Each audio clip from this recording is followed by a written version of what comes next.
नमस्कार मित्र भाइयों, अभी आप देख रहे हैं हम उपस्थित हैं मुजफ्फरपुर बाज़ार जनपद प्रतापगढ़ में। और मुजफ्फरपुर बाज़ार में अभी जहाँ पे हम उपस्थित हैं वहाँ पर जो है फेमस यहाँ की समोसे की दुकान भी है। और सचिन तिवारी जी वायरल बॉय हैं इस समय फेसबुक पर, आपको स्क्रीन पर दिखा रहे हैं। देखिए, सचिन टी स्टाल योम नाश्ता कॉर्नर। तो हम आपको ज़्यादा देर न करते हुए ले चलते हैं, यहाँ की खासियत के बारे में बताएंगे और दिखाएंगे। और आपको बड़ा ताजुब लगेगा अगर कभी भी मुजफ्फरपुर आइए तो यहाँ आकर चाय का और समोसे का, और साथ में यहाँ पे प्रोडक्ट लौंग लता का बहुत ही शानदार प्रोडक्ट होता है और बहुत ही अच्छा गजब का नाश्ता होता है। और देखिए, सचिन के छोटे भाई हैं, ये वायरल बॉय नहीं है लेकिन इनके बड़े भाई वायरल बॉय हैं और फेसबुक पे बहुत अच्छा काम कर रहे हैं इस समय। लेकिन आपका क्या नाम है? सुशील तिवारी। अच्छा, आप भी क्या यूट्यूब पर काम करना चाहते हैं? फेसबुक पर नहीं करना चाहते हैं?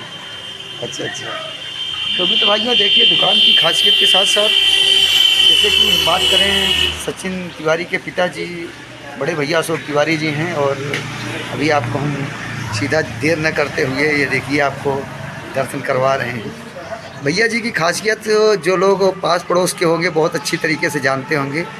देखिए, यह खिला हुआ चेहरा लमसम जो है, अगर संगीत के दुनिया से ज़रा से भी इच्छुक होंगे और इंटरेस्टेड होंगे या रामायण के शौकीन होंगे तो इनकी आवाज़ों को आप लोग ज़रूर जानते होंगे।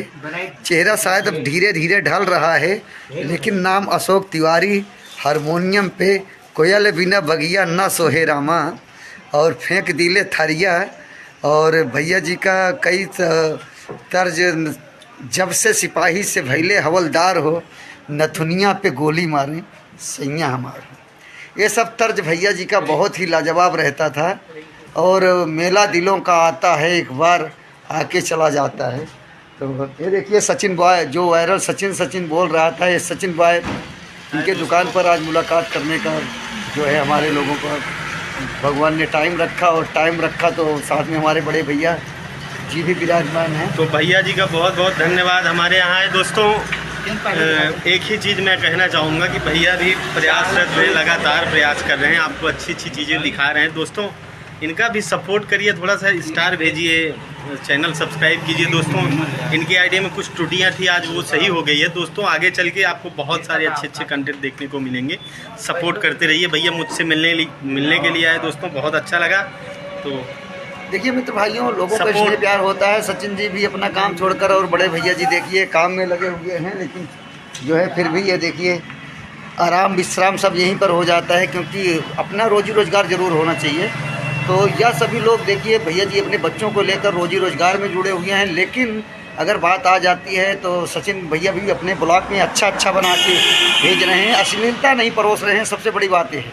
सचिन जी आपका चैनल और चल रहा है फेसबुक पे अच्छा, लेकिन मैंने यह देखा कि जैसे आपके पिताजी का भी है, जैसे मर्यादा भगवान पुरुषोत्तम श्री रामचंद्र जी का नाम लिया जाए, तो ऐसे संगीत के दुनिया में अगर भैया जी का नाम लिया जाए, और भी संगीत के दुनिया के बादशाह लोग हैं, ऐसा नहीं है कि बड़े भैया ही है, लेकिन अगर तुलना किया जाए इनके और उनके चरित्र के बारे में तो शायद भैया के चरणों के रच के बराबर भी नहीं निकलेंगे। क्योंकि इनकी ना तो कभी किसी से पैसे का डिमांड किया और ना किसी चीज़ का डिमांड किया, और जहाँ पे इन्होंने सवाल और जवाब रखा उसकी शान और मान मर्यादा को ख्याल में रखते हुए वहाँ पर उन्होंने अपना डीजल पेट्रोल खर्चा करके पहुँचे और अपना अनमोल समय दिया।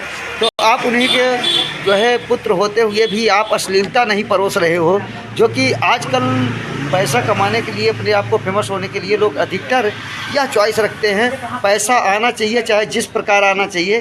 तो आप अश्लीलता क्यों नहीं परोस रहे हो, इसके बारे में क्या कहोगे आप? नज़दीक आइए थोड़ा सा। दोस्तों, मैंने देखा कि बहुत सारे लोग बहुत सारी अश्लील चीज़ें समाज में दिखा के वायरल होना चाहते हैं। ऐसा मत, मेरा विचार ऐसा नहीं दोस्तों। मैं ये सोचता हूँ कि जैसा भी हूँ एकदम ओरिजिनल चीज़ें आप लोगों के सामने लाऊं, पहली चीज़। दूसरी चीज़, समाज जो गलत दिशा पकड़ रहा है दोस्तों, थोड़ा सा अपने गांव सभा की सारी चीज़ें, यहाँ की विशेषताएं, यहाँ कैसे क्या चल रहा है, आगे क्या होना चाहिए दोस्तों, इस पे सबसे ज़्यादा मेरा दिमाग रहता है। मैं अश्लीलता के चक्कर में नहीं पड़ रहा हूँ, क्योंकि मैं समाज की सच्चाई को सबको दिखाने का मेरा प्रयास है दोस्तों। तो ऐसे ही प्यार सपोर्ट बनाए रहिए, मेरा चैनल सब्सक्राइब करते रहिए और प्यार देते रहिए। साथ साथ बड़े भैया का भी चैनल आप लोग सब्सक्राइब कीजिए, इनको भी प्यार दीजिए। ये लगभग भैया सचिन भैया, ये मैं आपको बताना चाहता हूँ, जैसे आपका ये जो समोसा है, जी जी जी, ये बहुत फेमस है और बहुत दूर दूर तक, और चाय भी और लौंग लता भी। तो इसमें ऐसी क्या खासियत डाल देते हैं कि लोगों को आनंद ही आ जाता है और लोग आपके और भैया के नाम से चले जाते हैं समोसा खाने और चाय पीने? भैया इसमें स्पेशलिटी कुछ नहीं होती है, सब बनाने का तरीका होता है। और मैं कुछ नहीं कहूँगा दोस्तों, अपना अपना बनाने का तरीका होता है। कुछ लोग ऐसे होते हैं, सोचते हैं कि 6 रुपये एक समोसे में मैं 6 के 6 रुपये बचा लूँ। तो मेरी ये सोच नहीं होती भैया। दाल में नमक खाया जाए, क्वालिटी दिया जाए, ताकि लोग जागरूक हों, समझें। अच्छी चीज़ें लोग आजकल खाना पसंद करते हैं, पैसा नहीं देखते हैं। तो अगर अच्छी चीज़ें दोस्तों आप लोगों के हमारे द्वारा मिल रही है तो ये तो हमारी सौभाग्य है ना। तो आप लोग सपोर्ट करते रहिए, इसे समोसा खाते रहिए, चैनल भी सब्सक्राइब करते रहिए।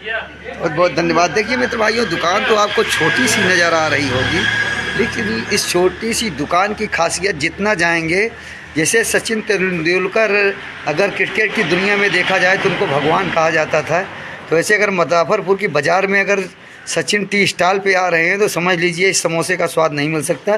फिलहाल हम चलते हैं अभी बड़े भैया से जो है बात करते हैं कि भैया जी संगीत की दुनिया में आए और इतना नाम और छवि जो है उपलब्ध किए, तो क्या इच्छा थी?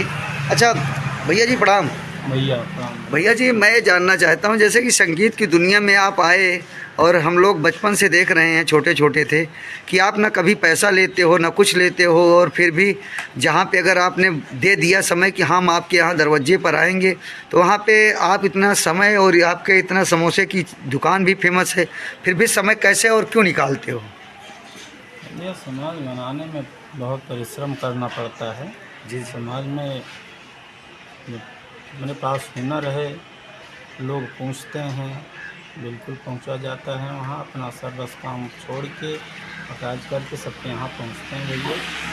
अच्छा भैया जी, जैसे कि आपके साथ साथ काफ़ी और भी कलाकार हैं, पेटी पे रामायण कहते हैं और साथ चीज़ों के साथ तो संगीत भी करते हैं, गीत भी गाते हैं। आप तो अधिकतर कव्वाली वाली और चीज़ नहीं करते हैं, रामायण से ही रिलेटिव गाते हैं, भक्ति गीत तो गाते हैं, चौकियों पे जाके मंदिरों पे गाते हैं। इसके अलावा आप कहीं वैसे बिजनेस पर्पस से काम नहीं करते। लेकिन आपकी तुलना अगर और कलाकारों की तुलना किया जाए तो आप इतना भारी क्यों पड़ जाते हैं? क्योंकि आपका जो कार्यशैली है और सिस्टम है वो बहुत भारी पड़ जाते हैं, ऐसा क्या है भैया? सब आप लोगों की ऑडियंस की माँ सरस्वती की देन है कि हम आप लोगों का प्यार दुलार मिल रहा है, और हम क्या हैं, माता रानी की देन है, सब वही सब। अच्छा भैया जी, एक चीज़ और हम जानने की कोशिश करेंगे, जैसे संगीत की दुनिया होती है, ड्राइवरी की दुनिया होती है, जिसमें लोग नशा पत्ती के बहुत ज़्यादा आदी होते हैं, और नशा पत्ती के बदौलत उनका ना तो पेटी बच पाता है, ना चाहे वो रामायण हो, चाहे रामलीला हो, चाहे राधे श्याम हो, चाहे रामचरितमानस हो, चाहे दुर्गा मैया जी का पंडाल हो। लेकिन और आप इन सब चीज़ों से कैसे दूर रह गए, ये इसके बारे में क्या कहेंगे? क्या बगैर दारू पी के पेटी नहीं बच सकती क्या? दारू तो आपकी पेटी कैसे बच जाती है भैया बगैर दारू पिए? और लोग नशा जी भैया बिना नशा के हम तो भैया बजाते हैं, गाते हैं, सारी रात रामायण कर लेते हैं, इससे कोई बात नहीं है। थोड़ा आदत गंदी है कुछ लोगों की, जो रामायण जैसे धार्मिक कार्य में दारू पी के शराब पी के जाते हैं, तो ऐसा नहीं होना चाहिए।